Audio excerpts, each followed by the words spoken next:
So what people think are a boundaries a way of keeping you away from me, protecting me from you.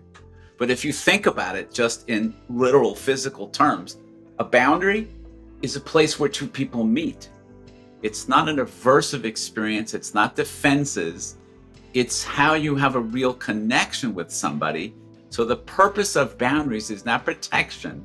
The purpose of boundaries is connection and intimacy. You must be some kind of therapist. I am some kind of therapist, and I'm about to take you on a journey through the inner wilderness. I've invited brilliant guests from all walks of life to join me as we investigate, illuminate, and inspire transformation in ourselves, intimate relationships, and the social ecosystems we are constellated in. What you are about to hear may surprise you, so hang on to your earbuds for a hefty dose of sanity in a chaotic world. I am Stephanie Wynn, a licensed marriage and family therapist, branching out and building bridges between psychology and everything else under the sun. It's my honor to have you along for the ride. Let's get started. Today, my guest is Avrum Weiss, PhD. He's a clinical psychologist who's been in practice for 40 years, based in Maine. He's the author of 4 books, including his most recent book, Hidden in Plain Sight: How Men's Fears of Women Shape Their Intimate Relationships. Today, we're going to dig right in to exactly the title of the book, and it's going to be juicy and exciting. Avrum, welcome. Great. Thank you. Good to be here. All right, I want to dive right into the controversy. I Well, personally think it's super important that we better understand this topic of how men's fears of women shape their intimate relationships. And I think this is great work that you're doing. But before we started recording, you told me about the criticism that a friend of yours gave of this book. And I could almost anticipate that kind of criticism. It doesn't surprise me because I feel like I hear things like this all the time. So I'd love to have you repeat that for our listeners and then sure. for us to start there.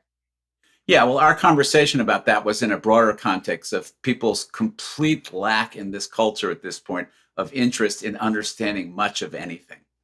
I've only had one bumper sticker in my life. It's actually, I can almost reach it from here. It's always been in my office for 40 years. And the bumper sticker says, less judgment, more curiosity. But does not tend to be the attitude that we approach things with. And so we tend to polarize things into black and white, right and wrong, good and bad. And so in that environment, men have unfortunately often been painted as perpetrators, wrong, and bad. And I assume your audience is at least some large proportion psychotherapists, so I'll speak with that in mind. Therapists have unfortunately been among the major perpetrators of this problem. And so we bemoan the fact that men are resistant to psychotherapy, but we created the ideas and the images around psychotherapy. So men perceive psychotherapy as hostile to them, as judgmental and critical of them. And unfortunately, they're often right. And so the pushback against the book has been people who have said to me, they object to a sympathetic portrait of men.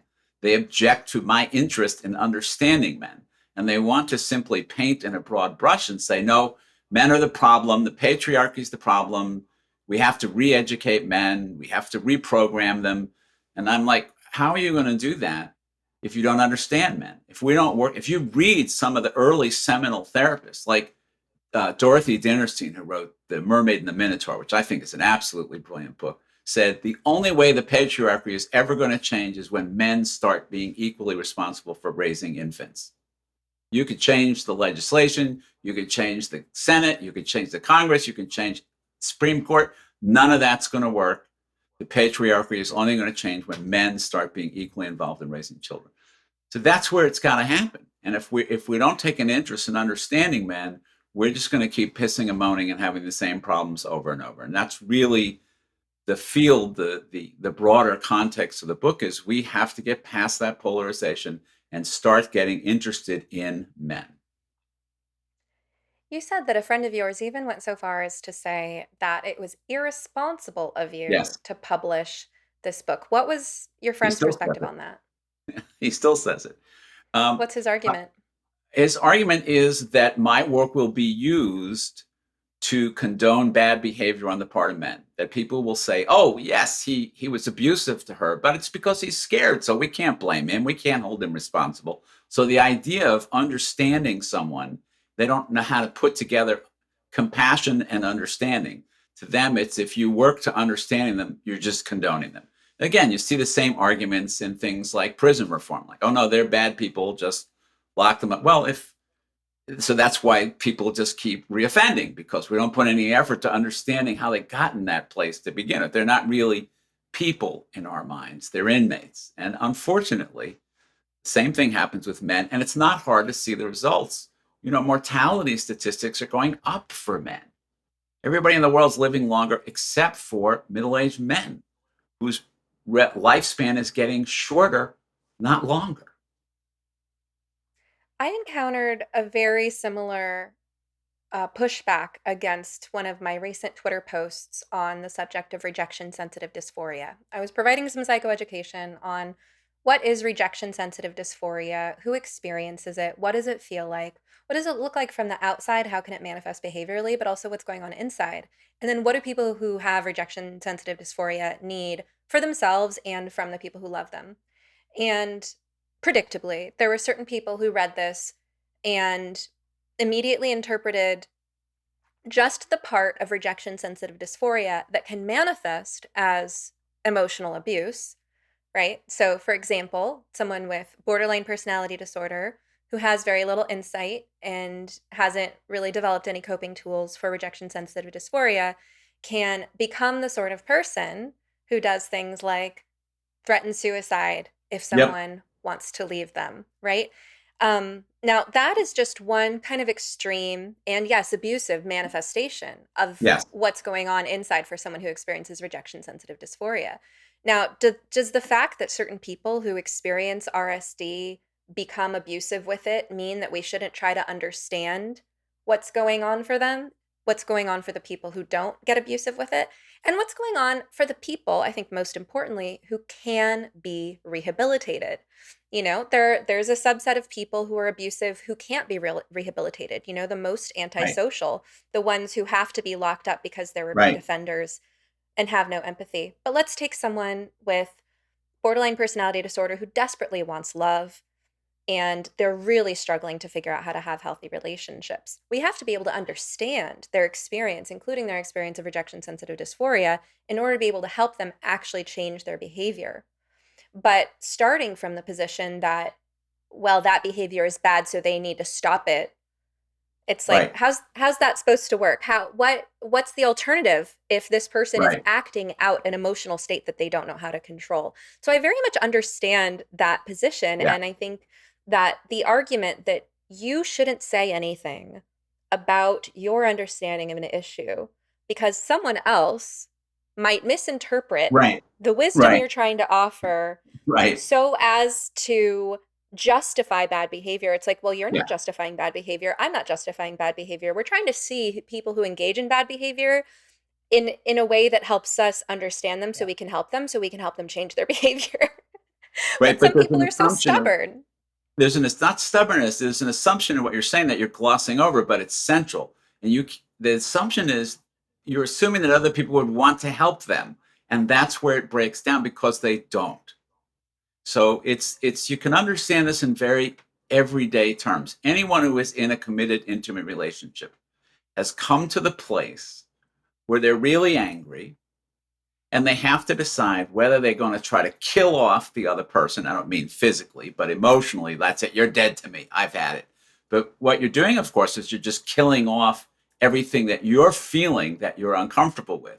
And so there's that fork, which goes to like, I don't have a problem. You have a problem. You're dead to me.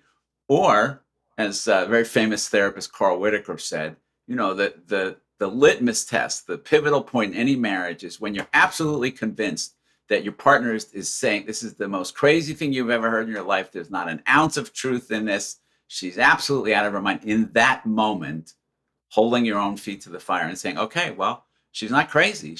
I don't understand the truth in what she's saying, but there must be something here I'm not understanding. Could you try telling me again? Could you try telling me again in different words? It's that moment that we all understand where we're either going to demonize a position that's different than ours, or we're going to find the strength to actually strap in and say, okay, this is really triggering me. I'm really upset about this. I'm very defensive. I'm having a hard time listening, but try saying it to me differently. I'm really going to do my best to assume that you have something worthwhile to say. I'm going to try my best to hear you. And that's the make or break point in any relationship or culture.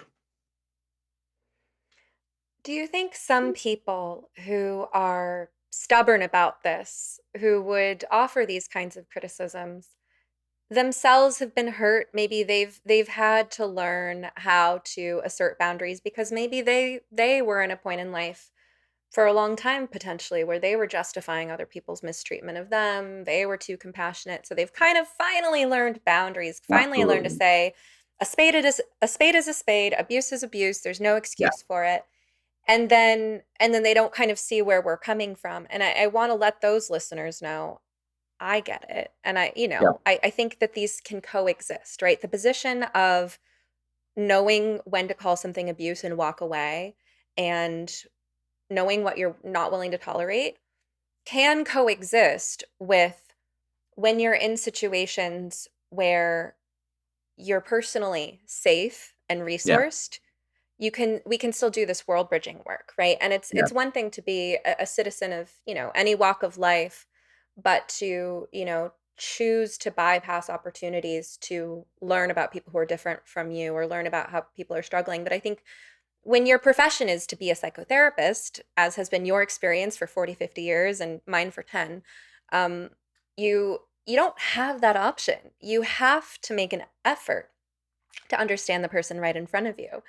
And so I think that the more time we spend kind of in this position as therapists, the more, I don't know, we kind of drift apart from a world full of people who just don't have that same obligation Absolutely. in their Yeah. daily life. So I want to address two terms you use that I think are really important. One is Hmm. boundaries, and the other is abuse. Boundaries is a term that is profoundly misunderstood in our field currently. So what people think are that boundaries, and largely have been told by therapists, unfortunately, that a boundary is a way of keeping you away from me, protecting me from you. But if you think about it just in literal physical terms, a boundary is a place where two people meet. It's not just a place to keep you away from me, it's a place where I meet you. And so when people talk about boundaries, they often really get it wrong and think that they mean defenses, which is something different. Boundaries are like your skin as a boundary. When you have an intimate relationship, an intimate physical relationship with somebody, two boundaries meet, and it feels good when you meet somebody at their boundary. It's not an aversive experience, it's not defenses. It's how you have a real connection with somebody is by being inside your skin and knowing where you stop and they start. So the purpose of boundaries is not protection. The purpose of boundaries is connection and intimacy, which leads to the second term you use, which is abuse. I want to recommend a fabulous book called Conflict is Not Abuse by Sarah Schulman, who's at Harvard, I believe. She makes the real, so my definition for the difference between anger and abuse. Anger is when, if I'm angry at you, it means that I don't like the way things are going between us. And my anger is an indication that I want to work on it, that I want to make it better. If I'm angry at you, I'm telling you, you did this and I didn't really like it. And can we talk about it? So the correct response to anger is to listen harder, as opposed to abuse, which is I'm trying to hurt you. And the correct response to abuse is to protect yourself. And we conflate the two all the time. And we treat, as Schulman talks about in her book, the first sign of conflict, people start throwing the abuse word around and start armoring themselves and creating defenses when actually somebody is approaching them, trying to work something out with them, and they're cutting it off by calling. So of course there is abuse Of course, relationships can be abusive and you need to protect yourself, but anger and conflict are not abusive. And let's Abuse be is when real, someone's not. Go ahead, anger sorry. can be very scary to be around.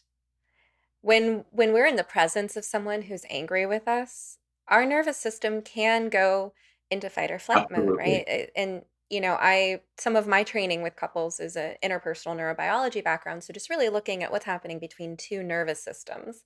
Yeah. And when you're angry, your whole body shows it. And when Yes. you're around someone who's angry, your whole body feels it and knows Sure. it, right? So, and I think this is an important distinction. So, when you say that the correct response to anger is to listen harder, I would say yes, and with the caveat to be monitoring yourself and Yeah. knowing how much you can stay grounded and how much you can continue to Absolutely. feel safe. Like you talk Absolutely. about the importance of curiosity, right? And we can't be curious when we're in fight or flight mode. Those are two different states, right? We can either be in a state where we're emotionally regulated, calm, present, we feel safe, and then there's room for curiosity. Or we can be in a space where we're too elevated, we're feeling too much anger or Yeah. fear, and we're not able to remain in that place of curiosity. Excellent point. But now, who's responsible when you're triggered in an argument? Who's responsible for you soothing yourself and being able to continue in the argument? I think you So are. I'm guessing that that's where you would go with that. And Yeah. I would say yes, and again, you could say I'm responsible, but I also think that a relationship that two people are choosing to be in, you're choosing someone you care about, right? Yeah. And that there's a responsibility inherent in that care, inherent in that choice to be with someone that you care about their feelings and and that there's an effort to understand and soothe your partner as well. So I'd say Of it's course, but mutual. we're not quite. So you're upset. This can go two ways. You can either expect me to know that what I'm saying will upset you and not say it, or you can take the responsibility to say, that upsets me. Could you try saying that a different way? If we go the Mhm. first way, then I'm not going to be as open with you as I would be otherwise. If I have to worry that what I will say will trigger you is politically incorrect, then I just won't speak fully. I won't Mhm. be myself because I think I'm responsible for your feelings. But if I trust you to talk to me when you're upset about something, then I can risk being more fully myself. And so absolutely what you said about people being triggered and flooded and all of that, absolutely, which is why in couples therapy we teach people to learn how to soothe themselves and to speak to their partner when they're flooded and say, this isn't working. I can't do this. We got to find another way of talking about this. I think I might hear you right now bringing up something that would fall under the umbrella of men's fears of women. Do I hear you bringing up um, fear that we're passive aggressive, fear that we as women expect the men in our lives to read our minds and know Well, what we yes. want rather than I, being direct? I'll tell you a very upsetting question I've been asking women in my practice for the last several years. And that question is, what did you learn from your mom? And I mean, learn as in what she said, how she acted towards your dad, everything. What did you learn from your mom about men? And mostly what I hear from women, almost universally, is my mom taught me not to trust men, certainly not to rely on them, not to look for emotional closeness from men, and basically not to expect much from them. Men, Sad it's very sad. As I said, it's a disturbing thing that I'm and learning. relatable. And men know it, but they without knowing it. So men talk all the time about feeling condescended, talked down to, not they say she doesn't trust me with kids, she micromanages me. Is it all these ways men feel that, but women are not even aware of it by and large. When I ask women that question, they really have to stop and think about it. It's not conscious. But when they stop and think about it, they're like, yeah, my mom taught me not to think much of men. Men know that on some level. And so, absolutely, that kind of dynamic goes on all the time. And it's not a it's not a good guy, bad guy thing. It's not like I think women are being are at fault here or to blame or anything else. I understand. Why did their mom teach them that about men? Because that's what their mom's relationship with their dad was probably like, was full of disappointments, full of letdowns, full of not being able to count on him. I mean, it didn't come out of thin air. It came out of their lived experience. So I understand that. But then if you are married or partnered to a guy who would like to do better, you have to make room for him to do that. So one of my most common interventions with couples, especially if you get couples with young children, they're just overwhelmed by the work. It's just such a labor-intensive period. And they usually have a lot of conflict about child rearing. And the guys will say, I can't ever get it right. If she says, put the diaper on this way, and then I do it that way, then she says, no, it's this way. No, it doesn't matter. I can't get it right. And they have no confidence in themselves as a parent. So I always suggest, did you ever read or have the Mrs. Piggle Wiggle children's books read to you? No. It's a children's book, and it's all about sort of interesting solutions to life problems. So this is what I call my Mrs. Piggle Wiggle solution, which is I send the women away for a weekend. I say, you're going away to a spa for a weekend or to visit your sister or whatever you want to do, and you may not leave instructions, prepare meals in advance, arrange play dates. You may not do anything. You are going to leave, and you can call and see how he's doing, but you can't help. And what happens on the weekend is that the men figure it out. When they're not being supervised, when they're not worried about somebody peering over their shoulder, they figure out how to put the diaper on because they have to, because there's no one else there. They figure out how to get the kid to eat dinner and how to get the kid to sleep and all that. And the mom comes back and they're like, first of all, of course, they've had a great weekend, but they come back with the possibility of a partnership evident. And I'm like, oh, well, he does it differently than I do it, but the kids seem okay. And maybe he could do it his way and I could do it my way. I love that. I think that's a great intervention, right? Because It works by the wonderfully. time by the time a woman, I mean, you're describing a situation in which a couple has small children, and by the time things are at that point, she's probably gone a few years without a full night's sleep. She's Oh, been yeah. in 24/7 mom mode, and when She's you're in gone a few 24/7, years, right? She's gone a few years. He's sleeping through the night. And right, which can lead to how can you not resentment. resent the person you're getting up every night? How could you not resent the person who's lying next to you who's sleeping through it? Absolutely. So what I Yeah, tell men there's is, let me just, what I tell men is, you have to be the one to get up in the middle of the night, not because you're going to earn brownie points with your wife, but because it's the only time you're going to get alone time with your kids. It's precious. It's the most precious time of the day. You should jump up out of bed when the baby cries and be the first one there because you'll never regret it. If you were to come to me as a client and tell me you were feeling grumpy, irritable, lethargic, stressed out, or unfocused, I'd want to do a thorough assessment of your lifestyle. And one of the first elements we'd look at is the quality and quantity of your sleep. You need at least a good 7 hours of refreshing sleep every night in order to be your best self. There are many things that can get in the way of that. A demanding job, a new baby, or just plain bad habits, for example. But if you're having difficulty falling or staying asleep for the simple reason that you're too hot, you're too cold, or you and your partner don't agree on the temperature, look no further. I have just the thing for you. And since this is not therapy but a podcast, I can actually sell you stuff. So I'm going to genuinely recommend that you check out the Pod Pro cover by 8 Sleep. It's the most advanced solution on the market for thermoregulation. The cover can adjust the temperature on each side of the bed individually for you and your partner based on your sleep stages, biometrics, and bedroom temperature, reacting intelligently to create the optimal sleeping environment. Personally, I have mine set to run on autopilot so that my bed is warm when I get in, cool in the middle of the night, and warm again when it's time to wake up. I sleep very soundly this way.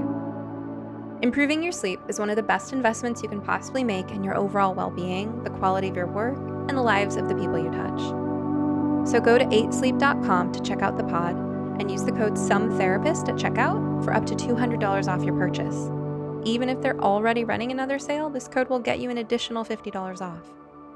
And to my listeners around the world, 8 Sleep currently ships not only within the USA, but also to Canada, the United Kingdom, select countries in the European Union, and Australia. All right, now back to the show. So you're really advocating to bring balance into relationships, right? These Yeah. moms who are overworked, who need a break, who desperately need a spa day and a full night's sleep, get them out of that mindset, and then they can actually see clearly what are priorities again. I want to kind of put it this way, right? Because when we're in go mode and we don't get a chance to turn off and rewind and reset, everything feels equally urgent, and we lose the Yeah. ability to, from a fresh perspective, discern what's Yep. urgent, what's important. And so, of course, the fact that your husband doesn't do something around the house or with the kids the same way that you do it feels equally urgent and important Yes. to, your work emails or anything else.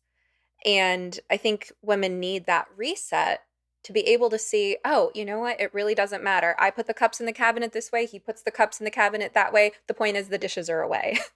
From the cabinet, right? So I'm going to say it a little differently in one part, but I think it's an important distinction. I don't hear women complaining about how much work they have to do. I hear them complaining about being responsible for everything. So that Mhm. often what you hear men say is, well, I help. And that's exactly what women are upset about, is that they act like they're an employee, not like a partner. And what the weekend away does is it creates the possibility that they could approach it as partners, not as one person supervising another, which how could that not create resentment on both parts Absolutely. equally, but as partners, like, well, he took care of everything for the weekend, so he must be capable. Why am I supervising him and watching over him Mhm. when obviously he can do it? I've been telling myself he can't, and he's been telling himself he can't. Now we both know that's not true. Right. I used air quotes when I heard you say, well, I help, because I'm thinking, yeah, that Right. term help implies that you're Exactly. helping someone else. And really, this is your home, this is your family, Exactly. your life. Yes. I think another problem, and maybe you can offer some concrete solutions for our listeners on this one. I'm sure you see this all the time, where there's this attitude that men have of, well, I help, or, what goes along with that is just tell me what you want me to do. Right.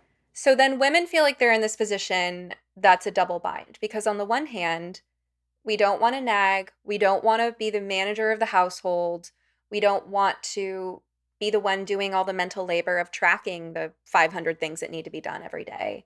Um, and men are saying this thing that sounds so positive, oh, just tell me what you want done and I'll do it, but it puts us in the position of being the one who has to track and give orders. Yes. Um, how do you help couples navigate that differently? Because it seems like the main overarching thing that women want in that situation is for him to not need to be asked, for him to get it and take initiative and take ownership. Be a partner. Well, I See the think the things that need to weekend be away done. I think the weekend away is a tremendous step in that Yeah. direction.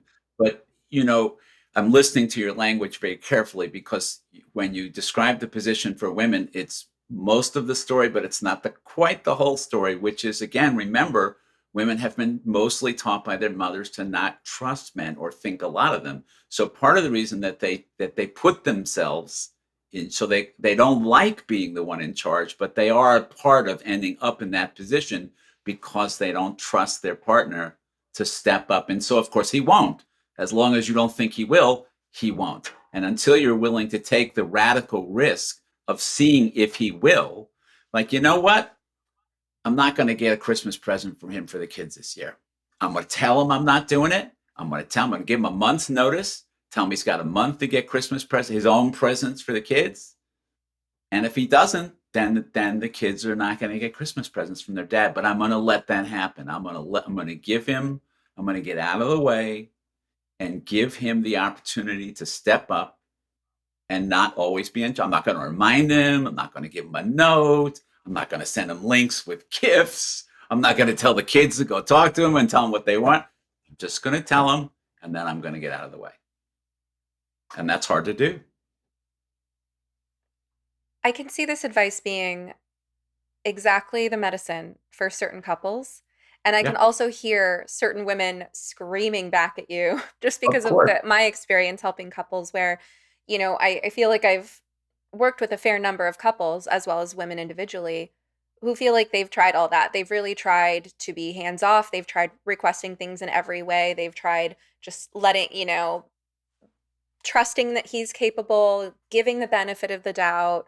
And there's just this sense of bashing their head against the wall at this point because it feels like there's no possible way out of all the different ways they've tried to get their husband to just kind of step up, recognize what needs to be done, even, appreciate and respond positively to her efforts to give him space or compliment the things that he Right. does well or any of that. So what I'd say to that woman is, you remember that weekend you went away and you came home and the house was clean and the kids were fed and in clean clothes? How'd that happen? If he's as incapable as you have convinced yourself that he is, and if it's true that he won't step up as you've convinced yourself, then how did he get by that weekend? And to him, I would say, you've convinced yourself that you're not capable. But what happened on that weekend? The house was clean, the kids were fed. Okay, I what don't about the think couple where she comes back and the kids have been eating mac and cheese and staying up till 10 and there are piles and piles of laundry everywhere? I would say good start. And now let's figure, I would say good start, good for you, the woman, for not pitching a fit about that, and good for you, the man. Not, didn't exactly hit it out of the park, but at least you got on base. At least you started. You made an effort. Let's try again. How about 2 months from now? Let's try again and talk about, negotiate what things you might like to see done during that weekend. But, reinforce it. Good start. I can just hear people groaning, but I don't want to get because I think there's so many couples and there are people for whom all of these situations apply and more. But let's kind of back up and zoom out because I think we dove straight into the middle. I Just we wanted to did. start with that controversy because Sure. what you told me before we started recording about your friend's pushback, I just thought was so um relevant to a lot that's been on my mind that it expands beyond the boundaries of this conversation. And then we jumped into some of men's particular fears, but let's kind of zoom out and Sure. start from the beginning, right? Yeah. So your work largely centers around men's fears of women in intimate Yeah. relationships. And you've said that you get a lot of pushback from women who really don't want to see it or having a hard time seeing the things that frustrate them about their husbands, They can't boyfriends, and so imagine. on. Yeah. They have a hard time seeing it in terms of fear or Yeah. in terms of the specific fears that you describe. So, what would you describe are some of the core fears that you're talking about here? Sure. Let me sort of lead up to that by saying why women don't believe it. Women don't believe it because we've sold you a bill of goods. Because men are socialized to um, there's a whole interesting field of research on what's called fragile masculinity. And the idea behind it is that women experience themselves as female and as girls and as women, not something that just it's innate. You're born that way, you are that way, you don't have to do anything to earn it. Men are socialized to see masculinity as something that has to be earned and defended at all costs. And mostly in our culture, we define masculinity not as something to aspire to, but as something to avoid, which is feminine. And so masculinity is defined as not feminine. So men are always on guard against any indication that somebody might see something they do as feminine. There's a wonderful story of this book by Judy Chu called When Boys Become Boys. She followed a group of kindergarten and first grade boys. And at the end of the school year, the teacher said, everybody gets to pick one of the songs we learned this year and leave the class in it. And one little boy goes up to the beginning of the class and he starts singing a lullaby. And all of his friends in the front row start mocking him. He stops and he says, oh, I was just kidding. That's not my favorite song. That's a girl's song. And then starts singing the Marine Corps anthem. So even at 6 years old, this little boy understood very well that anything that our culture thinks of as or defines as feminine is going to get him mocked and humiliated and teased as not masculine by his friends. So a lot of men's fears or women are around this fragile masculinity. It's around feeling as if their sense of themselves as a man is threatened by women because we define vulnerability, being emotionally open, sharing, intimacy, all those things go on the feminine side of the ledger. And so when men engage in any of those behaviors, which are obviously critically important for an intimate relationship, they're always bumping up against all of their training that those things are not masculine and therefore they're not a man. And so men behave one way when other people are watching and another way when they're not. And there's a crossroads or a fork in every relationship, in every heterosexual relationship, where men enter the relationship and they realize that they are not as experienced in intimate relationships as their female partner. And it goes one of two ways. Either they're smart and they say, oh, you know what? I'm really at a disadvantage here, but fortunately, the person next to me knows a lot more about it than I do. I could learn a lot from her and be a lot closer and happier. So I'm going to, in the privacy of my own home, learn about closeness and intimacy from this woman. Or the other fork, which is I'm going to spend my life with this person defending against her attempts to get closer to me because they're threatening to me, because they make me feel less masculine. And relationships go one of two ways with predictable outcomes. And so finally, to come to your question, I won't run through. I think there are 7 fears that men have of women. The most recognizable ones are men are typically afraid of women dominating and controlling them. Men are afraid of women's emotions because of the feelings that they stir up in men themselves. Men are afraid of being trapped in commitment by women. Men are afraid of being responsible for women, responsible financially, sexually, and emotionally for women. And the deeper underlying unconscious fears are men are afraid of abandonment and being on their own. And men are afraid of being feminized. Men are afraid of either feeling their own feminine aspects or being seen by others as being identified as feminine by others. Okay, let's go through these. So, Sure. men are afraid of women dominating and controlling them. Again, I can hear certain types of listeners in what they start thinking and how they react to that.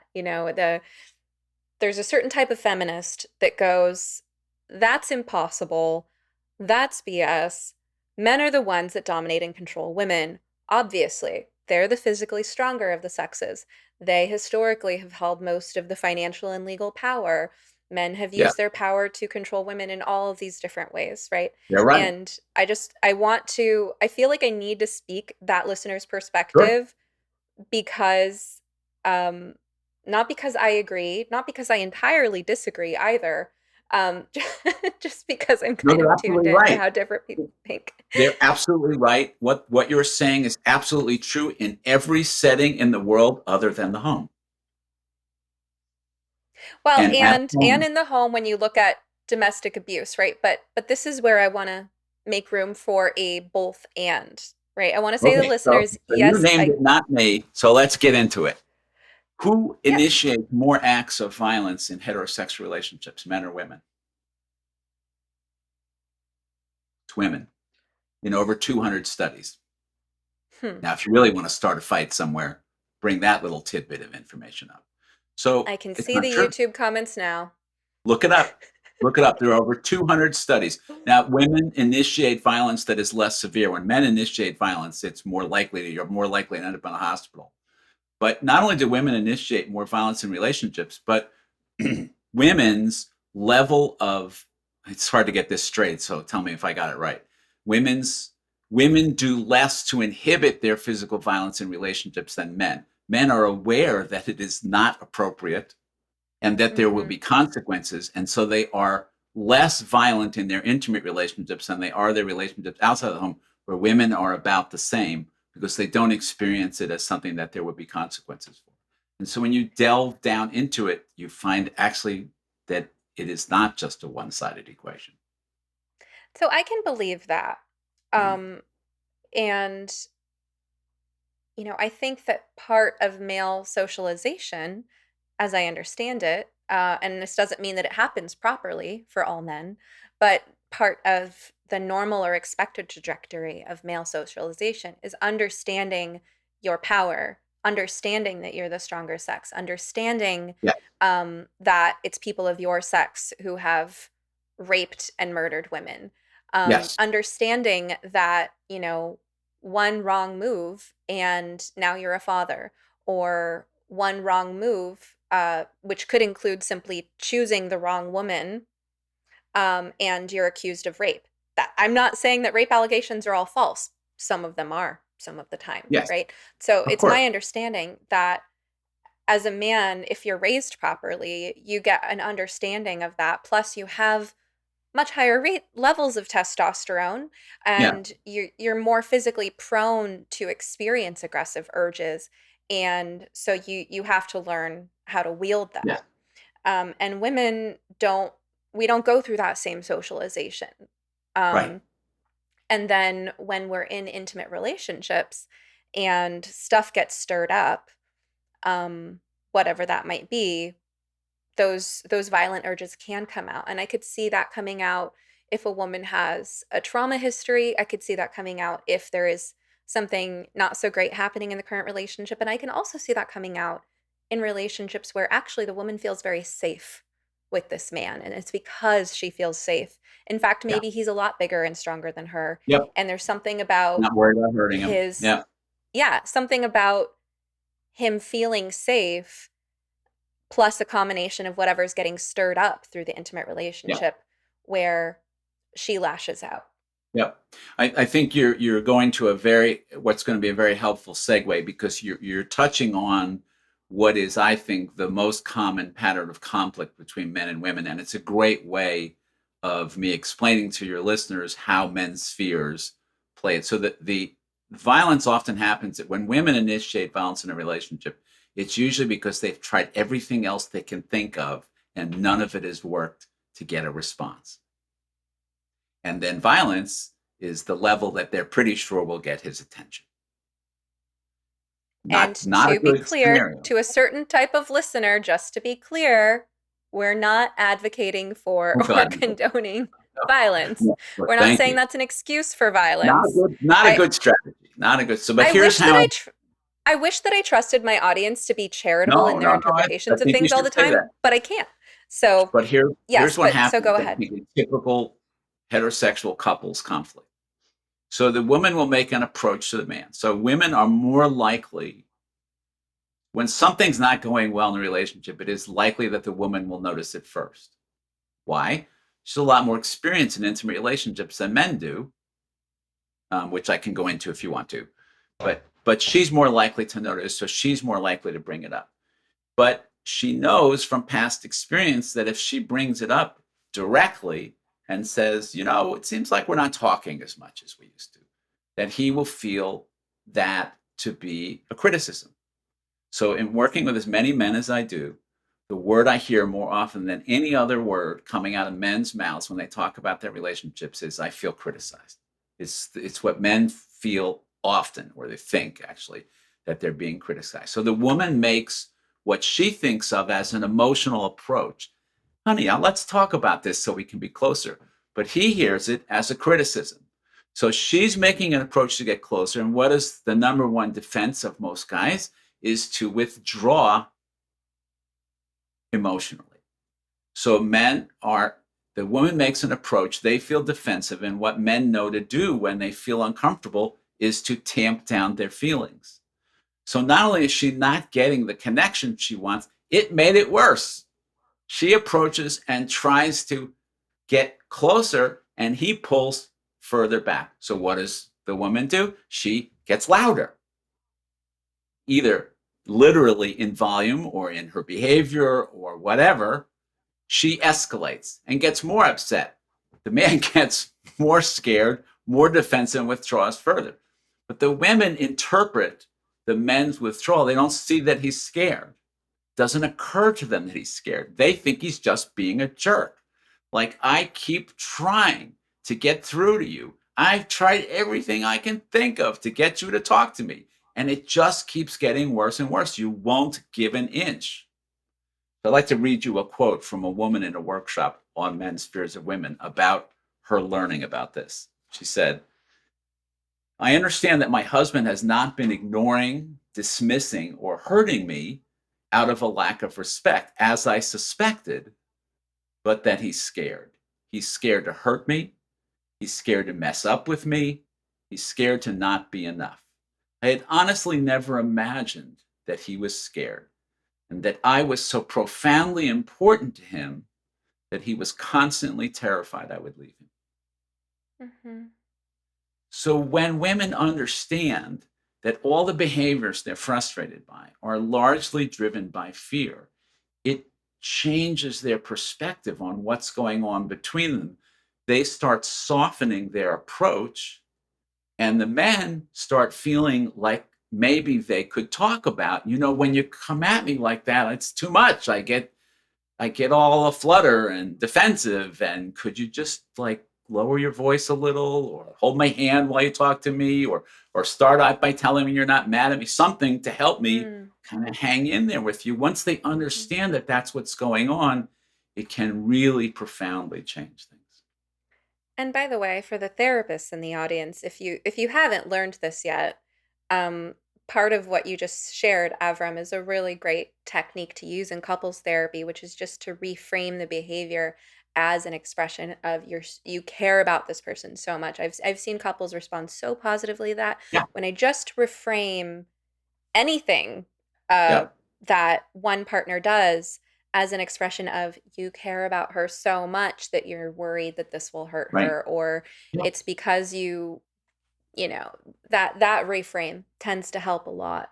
yeah. I mean, she And we're says, I had no idea that I was so profoundly important to him. yeah.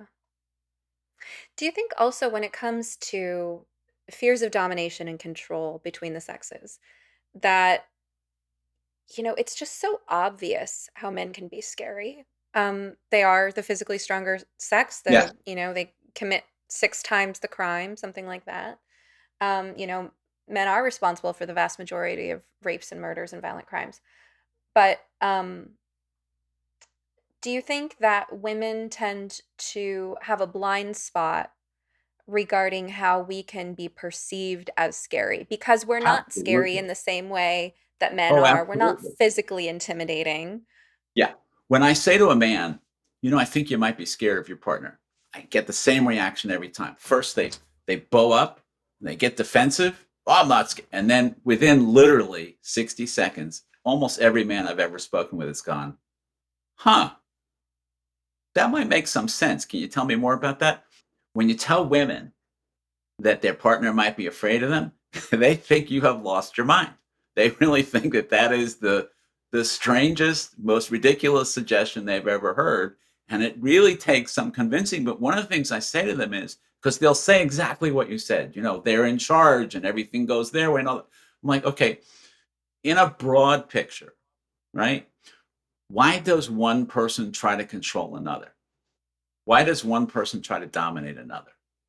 They only do that when they're scared of them. If I'm not scared of you, why would I try to control you? You're not a threat to me. There's no reason to.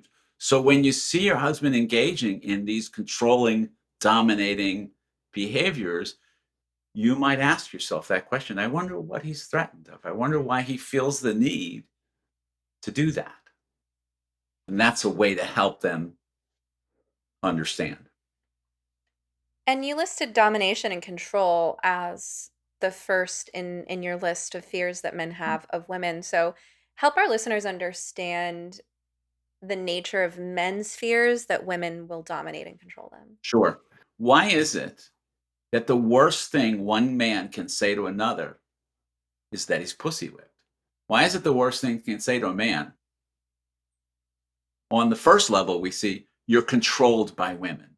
But if you think about it a little more, what they're saying is you're controlled by your need of women. Pussy whipped, meaning that you let your wife tell you what to do because you need her for sex, is what they're saying. You put up with being controlled because you need her vagina, is what that saying means.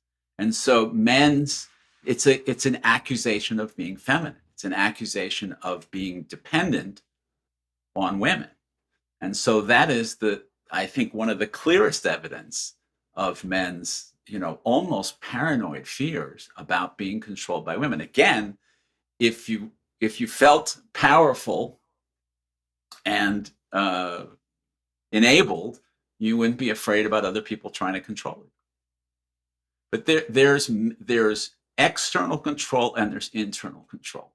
And it's no question that men have most of the power and control in external situations. But in intimate, interpersonal situations, it's a very different story. There's a great line. Did you ever see the movie My Big Fat Greek Wedding? Remember that movie? It's a good movie, rom-com. And the daughter is lambasting her mother, saying, Dad's the head of the household, and you let him boss you all around. She says, I want to tell you, your father is the head of the household, and I'm the neck. And whichever way the neck turns, the head has to follow. So women have always had power in families. They take power in the way that disempowered people take it, which is subtly, less visibly, not direct challenge, but running things underneath the surface. So again, research, which might surprise you, is that most of the decisions in heterosexual families are made by women, not by men, including decisions about things that you wouldn't think women get to make the decisions about, including decisions about spending, budget, vacation, all kinds of things. The majority of heterosexual couples report that women make most of the decisions in their family. So again, that's not the stereotype. That's not how but the world that people actually live in, that is actually how things run. And that has a lot to do with what we were talking about earlier. Men defer because they don't really feel like they know. You're going to decide where the kid's going to go to school, and the men are like, I don't know. I don't know what he needs. They're like, you decide. As a therapist, I've gotten an up close and personal view at what people tend to struggle with day in and day out. Turns out it's almost universal that we know we should be taking better care of ourselves in terms of the basic building blocks of well-being like diet and exercise. But as valuable as it is for our mental and physical health to change our lifestyle habits, it's also much easier said than done. People often set goals that are too lofty, only to feel even worse about themselves when their aspirations inevitably fail. That's why I recommend starting with positive changes that are as simple as possible. Enter my new favorite beverage line. Organifi makes it so easy to improve your nutrition and start feeling better right now, with refreshing plant-based blends of superfoods and adaptogens that you can just mix with water. My personal favorite is their green juice. It contains moringa, ashwagandha, chlorella, spirulina, wheatgrass, beets, turmeric, mint, lemon, and coconut water. 100% organic with no added sugar, and it tastes great. My family loves Organifi Gold, which promotes relaxation and restful sleep, served mixed with warm almond milk before bed. Organifi also makes several other powerful blends, all organic and loaded with vitamins, minerals, antioxidants, phytonutrients, anti-inflammatory herbs, and adaptogens. For less than $3 and 3 grams of sugar per serving, you can start giving your cells the support they need to manage stress and feel good. Check out their product line at Organifi.com. That's spelled ORGANIFI.com. And use promo code SOMETHERAPIST to get 20% off your entire order. Your whole body will thank you. I want to ask how you think that control plays out, but I have a story that's kind of an example of this. Okay, go. Love to hear it. I don't want to share too much that's too personal, but when I first met my partner, by the way, I'm so thinking about my most critical listeners today because I've just been dealing with so much of their shit lately. Yeah, I'm sorry. and I'm sorry you are. and I have listeners who don't like me using the term partner. I'm supposed to either call him my boyfriend, which feels way too casual and immature for me, Yep. or my husband, which he's not, and it's nobody's business why he's not my husband yet. You're right about that. Yeah. But anyway, my partner, my significant other, how about call we try to him. forget about them and just say Sorry? what you want to say? How Yeah, about we no, try to I put them just, in the room I'm for just, a moment? Just I'm talk. just talking back to those folks today because they've been relentless with the comments lately. But my partner, my significant other, when we first met, which was not in a dating context, he asked me, he kind of said, you know, I'm single and I've just been starting to look on the apps and stuff, and what do you think about dating a therapist? Is that a bad idea?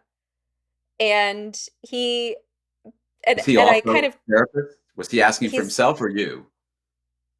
no, he was asking me as a therapist whether it was Not a the bad therapist. Okay. idea to date a Right. therapist because as his thought process unfolded, we have an unfair advantage in the communication department.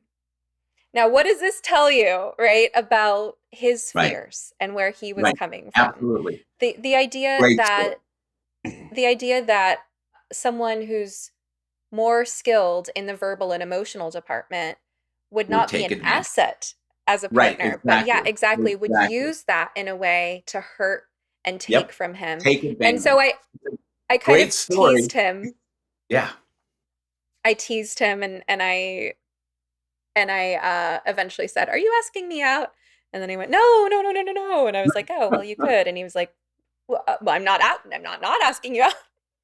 So that was how we met. But That's great. I think it just illustrates this point about the fear that the more communicative and frankly Yes. often more emotionally intelligent of the Yep. sexes would use our ability to be more verbal and expressive in a way to dominate and control rather than bringing that as a gift Absolutely. to a relationship. It's a great story.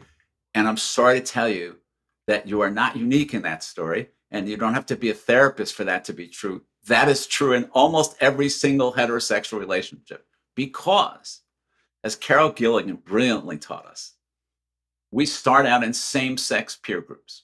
Boys play with girls.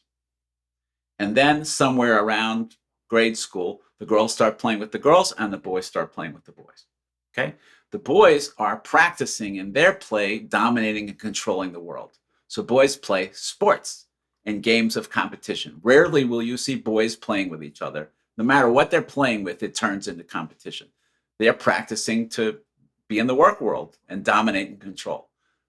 What do the girls do when they're playing with each other? They practice relationships. They play games. They play fantasy games. They play house. They play school. They play doctor, nurse. They play games that have people in them in relationships, and they're practicing and learning about relationships. So then they come back together after puberty and get interested in each other. We don't know what you're talking about. You have way more competence, and that's where I'm talking about that crossroad in the relationship. Smart guys accept that and they don't fight it, and they say, well, if I want the kind of intimacy in a relationship that I want, I probably could learn a lot from her. But there is always that problem of, can you take that in as a benefit to you, or are you going to be defensive and feel like you have to guard against it? That's a perfect illustration of exactly what happens. And And the gap is real. how can we help men have more of that positive or constructive attitude about it? I wonder, you know, because I often advise my couples to name each other's strengths more often, you know, to positively reframe, express appreciation, things like that. And I wonder if even saying just I'm so impressed and honestly intimidated by your social skills, or by how good you are at finding the right words for your feelings or knowing what it is that you need from me. And I'm daunted because I can't keep up. I don't feel like I have your same level of self-awareness. I don't feel like I have your same level of verbal skills or emotional intelligence. But honey, I admire and adore that about you, and it brings strengths to your friendships. It brings strengths to your parenting. But also, please have patience with me because I don't get it. I think that is the unwritten script in most successful marriages, or the Mm, unspoken script in most successful marriages. I think that's exactly what happens. Um, in the book, part of the book that I'm really most proud of, there are the last three chapters of the book are sort of more hands-on, practical. There's a chapter on men doing their work, chapter on women doing their work, and a chapter for couples together. The men's chapter says to guys, you're going to need to learn how to talk to other men about this before you're ready to talk to women about it. mm, So, what you're suggesting, the conversation that you outline, I think is step two. It's a very important step and it's critically important. But step one is men talking to other men and learning how to be more emotionally fluent. And so I have a set of guidelines in the book for men to gather in groups with other men. Start by reading the book together, because I think it's a good prompt, sort of like a book club. And then keep meeting when you're done talking about the book, keep meeting once a month and learn how to talk with other men about what's going on in your inner world. Learn to get more fluent in talking about your own inner emotional life. And then you'll learn how, then you will be more of a peer and more of a partner to your partner. But I think men have to, it's been a huge shock to me. I started running men's groups about 10 years ago. And I remember distinctly the night before, I'm standing in the outside ready to go into the room. And I thought, this is by far the worst idea I've ever had as a therapist, running a group for men. This is going to be so tedious and so awful. They're going to talk about sports and politics and business. I'm going to have to pull teeth, excuse me, to get them to talk about anything personal. Well, the second group, I think guys were embracing at the end of the group, talking about loving each other and rescheduling the meeting so that we could meet more often, so they would not overlap with my vacation schedule. In the first 2 or 3 groups, that's what was happening in the room. And the huge learning for me was, we think that men are emotionally withholding and emotionally crippled and not able and not interested in all that. It's not true. Men are dying to talk about what's going on with themselves. They're just terrified of you. And so it's not going to happen in a relationship with, it's not going to start in a relationship with a woman. They've got to learn how to do it with other men before they'll be ready to do it with women. And that's the missing piece that I think for a lot of couples is they're trying to go to step 2. I don't think it's going to work. Now, that could be individual therapy for the guy. That would be another way to learn to do that. But I think group has a lot more benefit for men in this regard, in terms of emotional fluency, because in a group, you get to watch other people do it. When you say that they're terrified of us, how can women be less terrifying for men without abandoning ourselves and our authentic truth? I love that question, especially that you added the second half to it. Thank you. I don't want to minimize the question, but I think if women just understood that you are, it would probably be 90% of the answer to your question. I think once women know that men are scared, it really, just the knowledge of that is really transformative. It really changes so much, so that you might then, in a conversation, if your partner shuts down, you might, instead of angrily pursuing him, you might back up a little bit. You might say, oh, I remember that therapist told me that when he withdraws, I should maybe try not pursuing, but maybe back up a little bit and see if he'll come forward. So practically, things like that. But I think just understanding that is by itself very powerful. And for women who have insecure attachment, for women who have their own fears of abandonment, do you think that there's a blind spot or any insecurities really about their worth, about appearance or whatever? Do you think that our insecurities, whether they're insecurities about ourselves, insecurities about how people are going to treat us, um, contribute to us having a blind spot about just how important we are to the men in our lives? It's a really interesting question. I've never thought about it quite that way before, because I mostly think about that women are confused about it because men are so adamant that you not know we're scared. But I think you're making a really good point. And I would say that I would just replace the word women with human and say that any human being who makes an overture to be closer with someone else and sees them withdraw rather than respond is going to feel a little insecure. It's not a good feeling. If you approach your partner and say, honey, what do you think? Would you like to make love tonight? And they go, well, no, I'm not really in the mood. That's not so easy to feel good about yourself. Man, woman, human. It's just if you're consistently making approaches for intimacy and feel rebuffed and you can't find a way, it'd be really challenging to not take that on in a way that where you start to doubt yourself. You'd be a pretty strong person to not go there.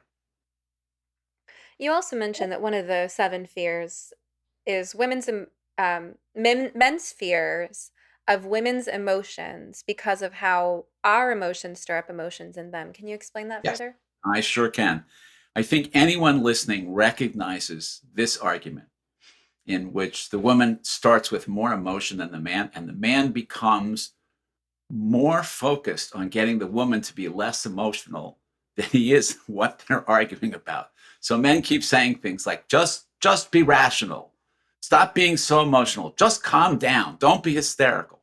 And we wonder why are men so preoccupied with keeping the argument rational? Well, it's not. I think some people misunderstand that and say, well, it's just another form of power and control. They're trying to control women's natural expressiveness. I think what it's really about is that we're not as well equipped emotionally and not as well experienced. And so when the argument becomes more emotional, it's like we switch from a home game to an away game, right? We went from feeling confident and secure to feeling like I don't know how to play in this game. Who's got the rules? I don't understand the rules. Nobody give me the rules. I don't know what to do. And so they're just trying to get it back to their home field. They're just trying to get it back to the territory. So they're trying to control their partner's emotional expression, but what they're really trying to do is control their own emotional reactivity. They're flooded being in relationship with somebody who's having strong feelings and they don't know what to do. And Yeah. so clearly the answer is not to teach women to be less emotional, but to teach men to be less frightened of their own feelings. And maybe some better ability to differentiate which is it that I'm really reacting to. Yeah. I'm remembering a couple session I've had recently, and really this could be any couple. Um, but I there's definitely been many occasions that I've been working with a couple where um and this happens in families too. It happens between parents and children. It can happen any way with the sexes. It can happen in gay or lesbian couples.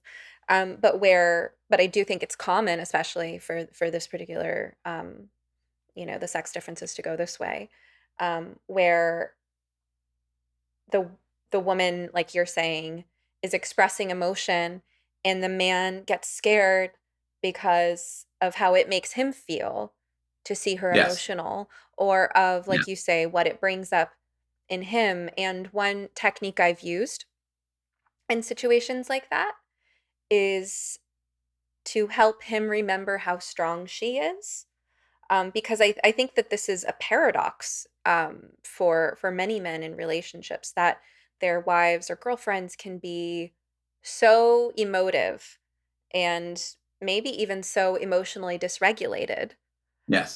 or at least seemingly emotionally dysregulated as it appears to them, that they can have such that capacity and at the same time be so resilient.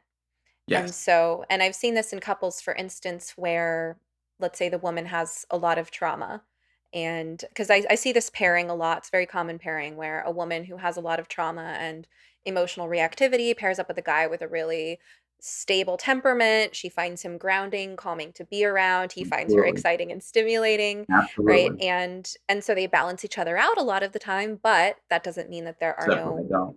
Right. Yeah, exactly, because oftentimes she has kind of a higher tolerance for emotional reactivity. And for Yes. him, she might be expressing herself and feeling like she's at a 4 on a scale of 1 to Exactly. 10.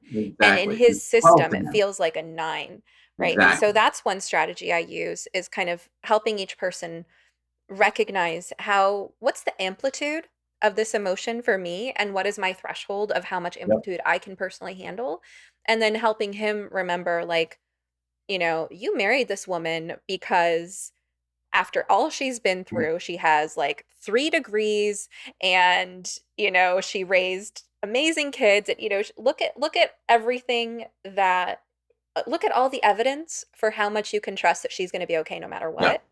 And how does remembering how strong she is help you kind of recalibrate to whether she can indeed tolerate this emotion, and how much of your reaction to her emotional expression is coming from any legitimately justified fear that she can't handle something right Yep. now, versus the sense that maybe you can't handle it. Yep. Or maybe the You- reason things have spiraled out of control between you in the past is precisely because you're trying to control it. Whereas if you just kind of let her have that expression, she'll come around to being fine. And if you stop trying to kind of force your coping tools onto her, you'll give her that opportunity to right. bring all the coping tools that you know she actually has if you step back and think about it. And there's a reason that men are trying to force their coping skills on their partners, which is that men are socialized to believe that they are in charge and responsible. And so Right. another layer of what we're talking about is since men are responsible for women in terms of how they've been raised to believe that anytime a woman is upset about anything, for a man, that's a failure. That means if you're upset, even if it's not about me, you're upset because the curtains don't match. I failed to provide you with curtains that match. You're upset that our kids are getting a C in math. It's all back on me since it's all up to me. And so you're upset, even if it's not with me, is an indictment of my adequacy as a man. And so, of course, then women always complain that men are trying to fix their problems. They're trying to solve their problems to shore up their own sense of adequacy. So what reassurance can people offer each other? Because I can imagine a woman really hearing this and taking to heart, learning to say to the man in her life, "Oh, honey, it's not your fault. It's not your responsibility. I'm just Exactly. venting to you about this thing that bothers me because you're my best friend. And I love talking to Exactly. you about what's on my mind." So I have a very simple trick I teach people, and I offer it to you and your listeners, and you won't believe how much it changes your life. And it's so simple. I've learned at the start of almost every conversation with my wife to say, just hold on a second. Was one of those conversations where you want my help fixing something, or this is one of those conversations where you just want me to listen? Because I've learned that I'm wrong more than half the time. That I'm going down the thinking she wants me to fix something, but she just wants me to listen, or I think but I'm wrong most of the time. And if I just ask on the front end, then it's a huge relief for me because I don't have to try to figure out what to do. It's pretty simple. I just ask. And if she says, well, I'd really like your help solving this, well, that's great because that's my strong suit. I'm a guy, I know how to do that. So then I don't have to worry about being all empathic and listening up because she just wants to figure out what to do about this problem at work. But more often she says, no, I really just want you to hear me and be there with me. And it's like, oh, okay, well, I don't have to get distracted trying to figure out how to solve the problem. I just need to listen. I can do that.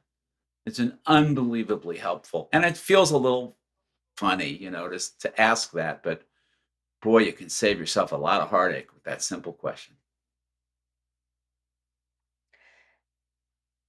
I'm thinking too about how there might be times in situations like that where what she needs specifically is a sounding board who knows her, right? That's kind of a big love language, so to speak, is the Yes. feeling that your partner has this, to put it in Gottman terms, love maps, that your partner Yeah. has a good love map of you. They know your preferences. And I'm thinking about all the situations in which women express what they want indirectly, Yes. men don't get it, and then Nope. women are offended when men Right. disagree.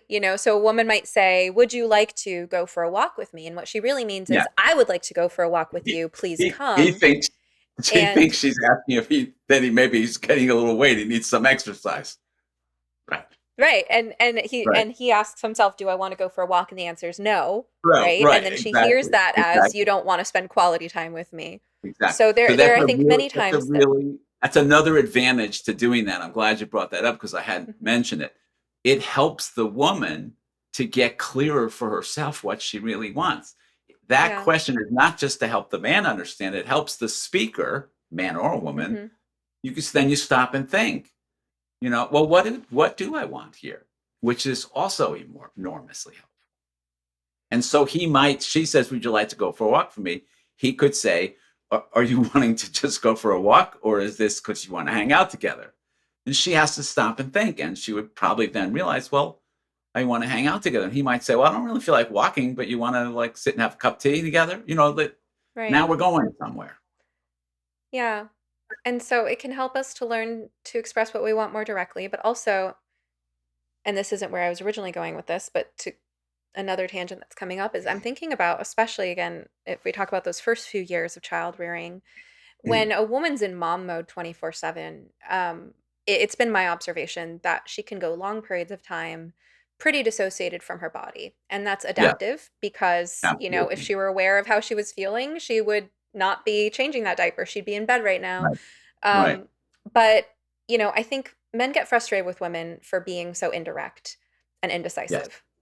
Yes. But especially when we're overworked, um, I think it's important to bear in mind for men and women alike that we're not aware of what we want. We really aren't. And we're using our partners as a sounding board, or we're expressing what we want indirectly for feedback as part of a process of even trying to figure out, wait, what kind of food does sound good? Because right now I don't, I'm sorry I can't make a direct Yeah. request. I actually don't know. And so I think where I was originally going though was that sometimes I think instead of needing our partners to solve our problems for us or give us advice, what we're really looking for is a sounding board who remembers our preferences. We're looking Yes. for that. Um, Yes. well, I know you love Indian and you haven't had it in a while. So maybe that's what would sound good to you right now. But see, it Right? then becomes a collaborative venture. It's no Yeah. longer two people trying to, in the dark, figure each other out. It's two people who are talking to each other, and they will figure it out if they talk to each other that way. But if you go travel in China, hopefully you don't walk around like the ugly American speaking English to people and being angry at them that they don't understand you. Hopefully you understand that you're in a country where people speak a different language. Men and women could benefit from the same practice. When they speak with each other, it would be wise to remember that the person you're talking to doesn't necessarily speak the same language you do, and you might learn how to talk in a way that they understand. You can stand on ceremony and say, well, I said it in English. There's no reason you wouldn't understand it. And that's fine if you want to be alone the rest of your life. But if you want to actually be close to somebody, you might actually try to learn talking in ways that they understand. I hope you've been enjoying this episode of You Must Be Some Kind of Therapist podcast. If you like what you're hearing, now's a great time to like, subscribe, follow, rate, review, or share. You can also support the podcast by visiting sometherapist.com/shop, where you will find goods and services I have personally curated to support your well-being and enrich your life. We're just building the shop, so check back periodically and feel free to suggest recommendations. All right, now back to the show. You also talked about fear of commitment and fear of abandonment, which might seem like opposites, but I'm guessing they're more closely linked than we Yeah. Yeah. think at first glance. The fear of commitment is a really interesting one, because all the stereotypes suggest men are taught to believe that marriage is to their disadvantage, that marriage is to women's advantage and to men's disadvantage, and that women want to trap men into marriage, and that men are best served by avoiding marriage for as long as possible. Right? The old, somebody's mother or grandmother or great mother in your family said, why would he buy the cow if he could get the milk for free? This is what moms used to say to their daughters to get them to not have premarital sex. He won't want to marry you if he can have sex with you. But the data says the exact opposite. Married women are less happy, less healthy, and less happy, healthy. What did I forget? There's a third one. It'll come back to me. And married men are happier and healthier than single guys. Married men live longer than single guys. Married men make more money than single guys. Married men are happier and women, single women. So it's in almost every way except financial. Marriage serves men better than women. And so the stereotypes that we taught are completely, and we know it's true because when couples break up, it's the man who gets repartnered much faster than the woman. Man is the one who is less comfortable being on his own and feels more of a sense of urgency about repartnering. So women are more connected to their dependency needs in a relationship, and men are taught to think of dependency as feminine, and therefore they're not aware of the ways that the relationship nurtures and supports them, which they often discover very uncomfortably when they divorce.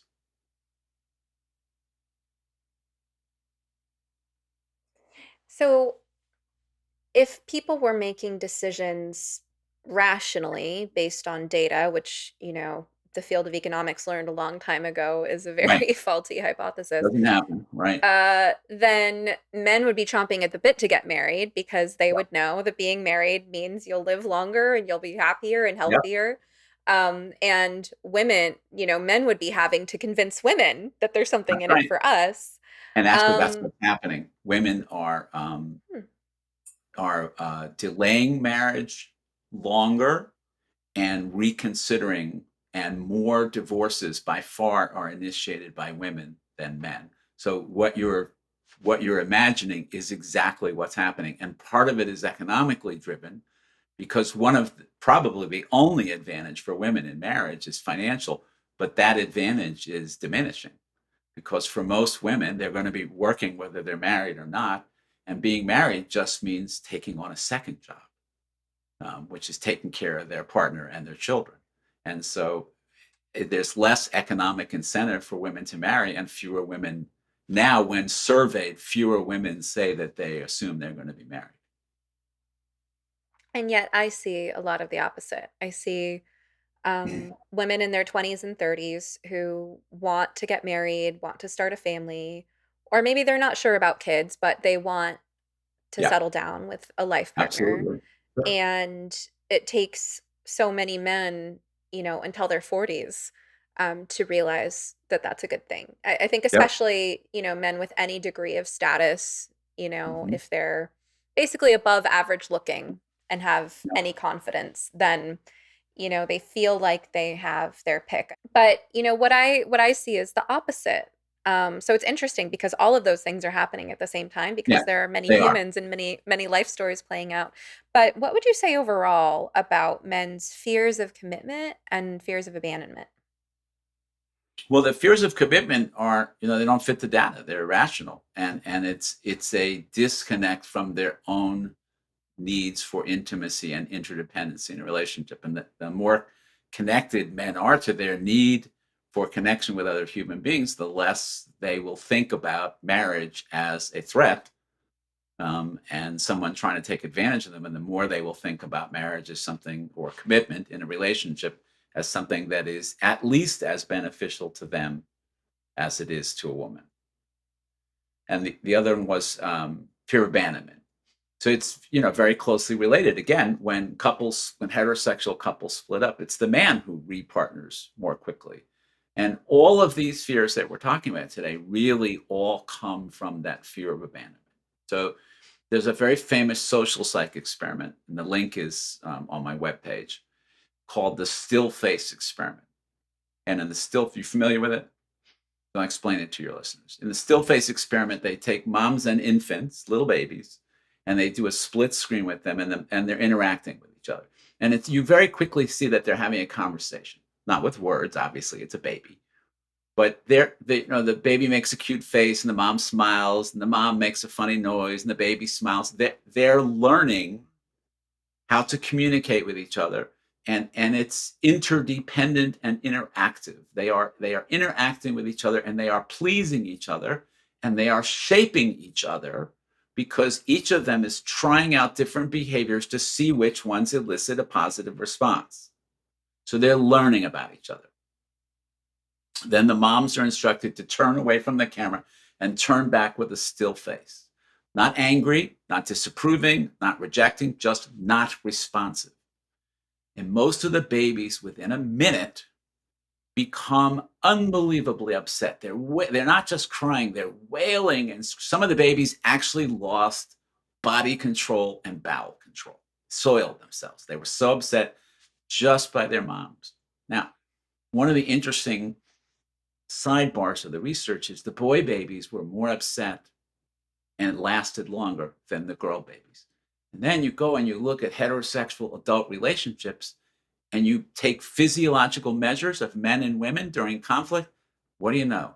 The men are more physiologically distressed during conflict than the women, and their distress lasts longer.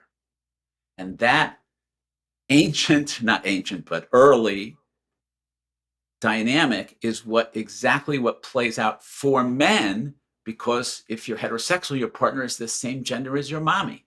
And so it elicits the same early distress, isn't even a big enough word to describe it, panic at the thought that, and so guys will tell you all the time, they are hyper focused on whether or not their partner is upset with them.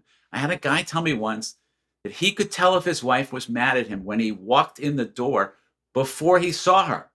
He believed that he could feel it in the air before she spoke or he saw her. He was that hyper vigilant about needing her approval, you and I would say. He would say, I'm worried my wife's upset with me, but we understand what he's really saying is, I'm worried she's going to leave me. I'm always worried she's going to leave me. And I always feel like I'm on a job where I'm on my 30-day, what do you call the first part in a job where Probation. you know, yeah, I'm always on probation.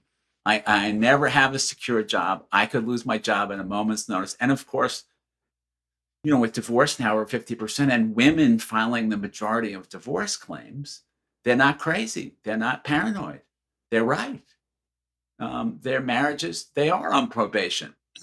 And there is a reasonable chance that their wife is, and they're terrified. And they understand on some level that they really are not able to take care of themselves. And so they're terrified that their partner will leave them and leave them. So, when guys get divorced, they only think about all the things they don't like their marriage that they're going to get rid of. Oh, I won't have to do this, and I won't have to do this, and I won't have to do that. They don't think about all the parts of their lives that their wives have been managing for them that they don't even know she was doing. So they think, oh, I'll get to spend more time with my friends.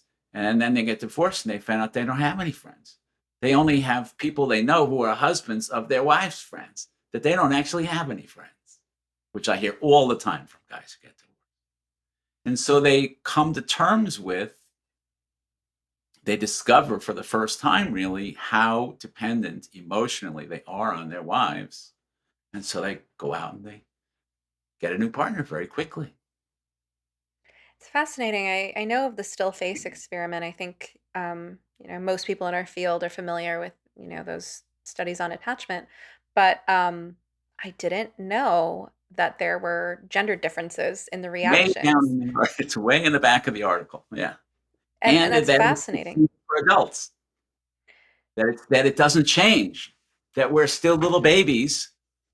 I'm speaking about myself, so I'm allowed to say that men are in some ways still little babies who are terrified that our mommies will not even be mean to us, but just not tell us we're okay for a moment, who will not provide the kind of reassurance that we don't even want to admit we need. Hmm. Um, this is a little personal, but I find myself sometimes without thinking saying to my wife, do you still love me? Like, what a bizarre question. Why do I have to ask her that? But it just comes out before I think about it. It's on my mind. I'm worried about it. She hasn't done anything. I don't have any reason to be. It's not like she, whatever. It's not like we had a fight or anything. I'm just like out of the blue. Sometimes we'll say, do you still love me? I need the reassurance. I need her to say, yes, I do. So you've said that the number one thing you hear from men in your work is that they feel criticized. So I'd like to ask for your advice for men and for women here. What can women do to express ourselves and our requests without pushing that button for men? And It's what can really, men sorry. do Yeah. to hear women differently so that they don't go to that place of hearing it as criticism? It's really more, that work is more for men than women. So what women can do is what Gottman talks about, the slow startup.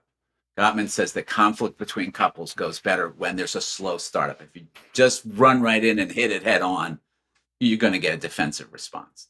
And so for women, it's things like, honey, I've got something I'd like to talk to you about. Everything's fine. Don't worry. I'm not leaving you. Can we, after we put the kids to bed tonight, like give him some time, give him some notice, tell him you're not getting ready to divorce him. And of course, the more times that happens and it goes well, the less likely he is to be afraid about doing that. But really, the onus falls more on men, which is to learn how to say, I'm starting to get a little overwhelmed, starting to feel defensive. Could you slow down, please? Could you try saying it a different way? But to monitor and track, to not just react to your emotional state, but to learn how to talk about it, to learn how to talk to your partner about how you're feeling.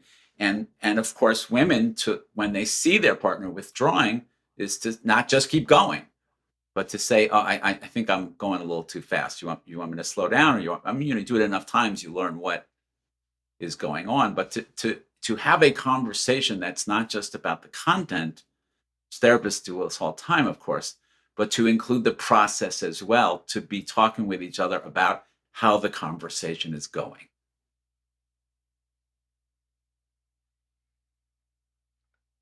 Great. So Gottman's softening your startup, leading with reassurance, Yeah. and for men, when you say that work is mostly on them, what are some key aspects of how you help men hear women differently? To A, learn how to talk about how it's going for you as the conversation is progressing, and B, to learn the kind of self-soothing skills so that when you start to want to withdraw, that you hang in there and you lean, as the language I like is lean in rather than pull back. Because when you pull back, that's the end of any kind of productive exchange. But if you can talk about feeling scared and then learn how to lean in, that's what's going to make for the couple, that's what's needed for things to go better. So to learn how to do that, which you're more likely to learn with other men. And toward the very beginning of our conversation, you were talking about anger and how anger is not the same thing as abuse. There's certainly ways Right. people can express anger that are abusive, but it's anger is Yeah, a normal emotion, and you reframed anger as a sign essentially that someone's in it with you. Like, I wouldn't be absolutely. here expressing my frustration about what's not working if I wasn't trying to make it work because I care about you. So it seems Well like that said. piece of advice comes back around here, that if men are feeling criticized, maybe that's part of the reframe too of, she wouldn't be bringing this up if she didn't care to make it work, to, if she wasn't Right. looking out for her happiness in this relationship because she loves you. Yeah. 9 times out of 10, when men say they feel critical, I can't see what they're talking about. I don't hear anything that sounded critical. So 9 times out of 10, if a man says to a woman, I think you're being critical of me, she will probably say, well, no, I wasn't feeling critical. But then we'll clarify what she's trying to say in a less potentially critical sounding way.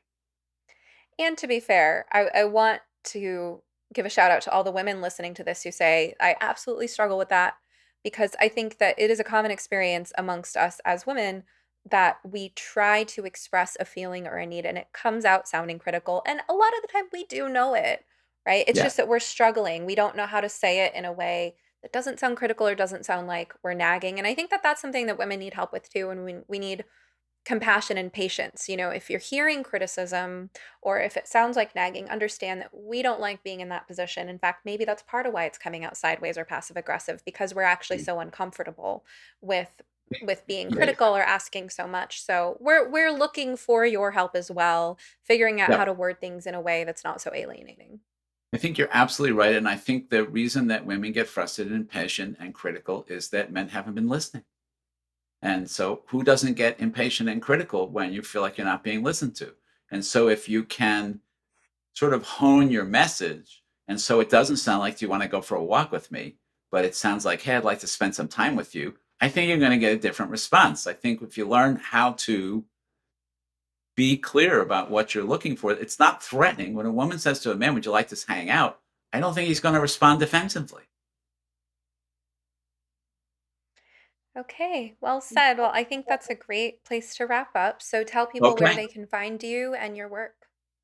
You can find pretty much everything you'd want at avrumweissphd.com. You'll find links to my books, links to, I write regularly for Psychology Today, where I've had 2 million views of people reading about things exactly like we've been talking about.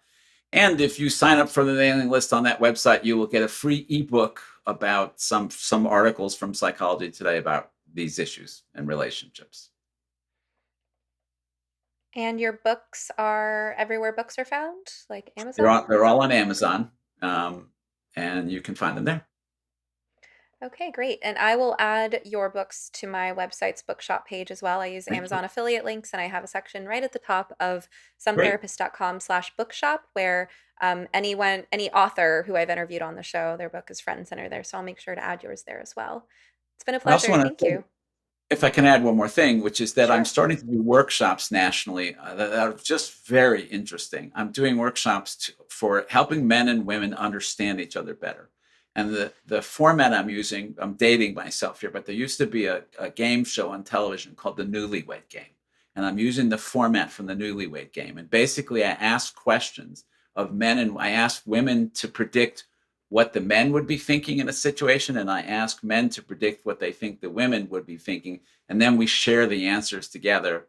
And of course, they're wrong way more than they're right, misunderstanding each other hugely. And it's a fun kind of way for men and women to not only see where they're missing each other, but begin to understand more about what's going on inside for each of them. So I'm doing those workshops at churches and all kinds of places, and they're a lot of That fun. sounds And you fun. can read That them sounds on the fun and website. enlightening.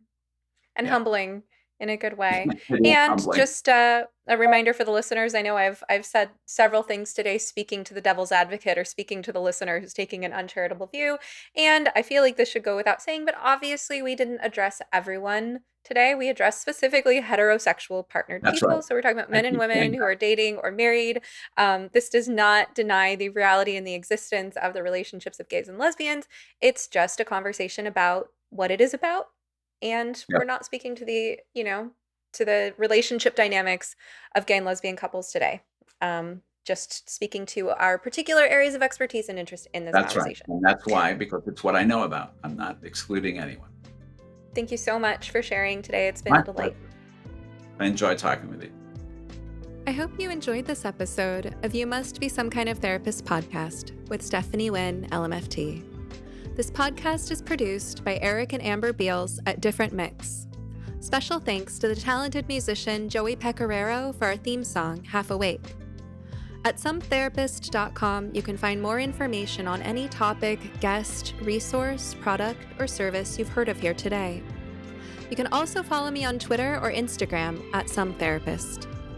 If you would like to ask a question, suggest a topic, be a guest, or invite me to speak, you can email us at hello@sometherapist.com. You can also send us a voice memo with your question, and we just might play it. Of course, just because I'm some therapist doesn't mean I'm your therapist. This podcast is not a substitute for medical advice. If you need help, ask your doctor or browse your local therapists online. And whatever you do next, please take care of yourself. Eat well, sleep well, move your body, get outside, and tell someone you love them. You're worth it.